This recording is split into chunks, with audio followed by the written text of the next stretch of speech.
Welcome back to Tollyverse. Veerabhadrudu movie 1 day లేట్గా release అయింది. ఈ లేట్ వలన సినిమా చూడకుండానే రివ్యూస్ చేస్తున్న యూట్యూబర్లు అందరూ దొరికేశారని చెప్పొచ్చు. ఇంకా రివ్యూలోకి వెళ్ళిపోతే యూజువల్గా ఎవరైనా అడిగితే సినిమా ఫస్ట్ హాఫ్ బాగుంది, సెకండ్ హాఫ్ బాగాలేదు, లేదా సెకండ్ హాఫ్ బాగుంది, ఫస్ట్ హాఫ్ బాగాలేదని చెప్తారు కదా.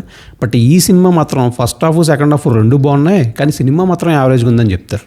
ఎమోషన్స్ లాజిక్ ఇష్టపడే ఆడియన్స్కి ఫస్ట్ హాఫ్ని, యాక్షన్ సీన్స్ ఫైట్స్ ఇష్టపడే ఆడియన్స్కి సెకండ్ హాఫ్ని అంకితం చేస్తారు. ఇంకా స్టోరీలోకి వెళ్ళిపోతే పాపం ఒక అంకుల్ గారు గోల్డ్ పోగొట్టేసుకుంటారు. ఆయన వాళ్ళ అమ్మాయి కలిసి వెళ్ళి కోర్టులో కేసేస్తారు. వాళ్ళ కేసు వాదించడానికి వస్తాడు ఒక లాయరు. అతనే మన విలన్, అతనే డైరెక్టర్ ఆర్జే బాలాజీ. ఆబ్వియస్గా విలన్ కాబట్టి అక్కడ ఉన్న చెడ్డ లాయర్లు, చెడ్డ పోలీసులతో కలిపి మన అంకుల్ గారిని శాంతం నాకేస్తారు. ఈ ఎమోషనల్ ట్రావెల్ అంతా ఒక 30 minutes 40 minutes అయిన తర్వాత ఎంటర్ అవుతాడు మన హీరో. అతను ఒక మంచి లాయర్. సో ఈ మంచి లాయర్ చెడ్డ లాయర్లతో ఫైట్ చేసి ఎలా గెలిచాడు లాస్ట్కి అనేది స్టోరీ.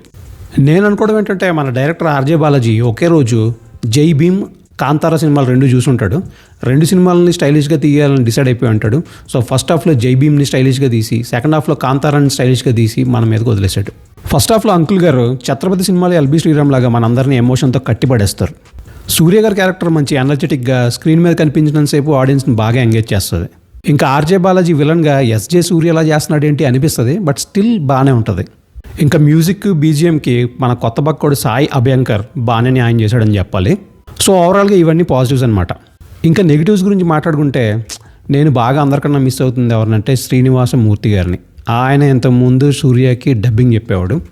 మనం యూజువల్గా తమిళ హీరోలు ఎవరన్నా అనుకుంటే కమల్ హాసన్ కానీ, రజనీకాంత్ గారు కానీ, వీళ్ళందరికీ వాళ్ళ వాయిస్తో మనకు ఒక రికగ్నేషన్ ఉంటుంది, అదే డబ్బింగ్ వాయిస్తో.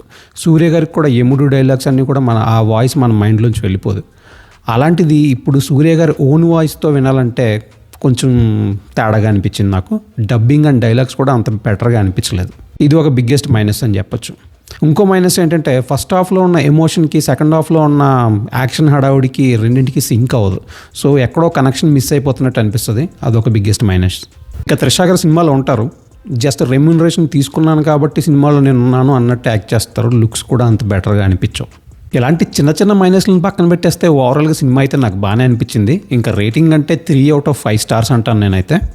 రివ్యూ నచ్చితే సరదాగా సబ్స్క్రైబ్ చేసుకోండి. మీరు ఆల్రెడీ సినిమా చూస్తుంటే ప్లీజ్ కామెంట్ చేయండి మీకు ఎలా అనిపించిందో ఈ సినిమా. మళ్ళీ కలుద్దాం. Bye bye.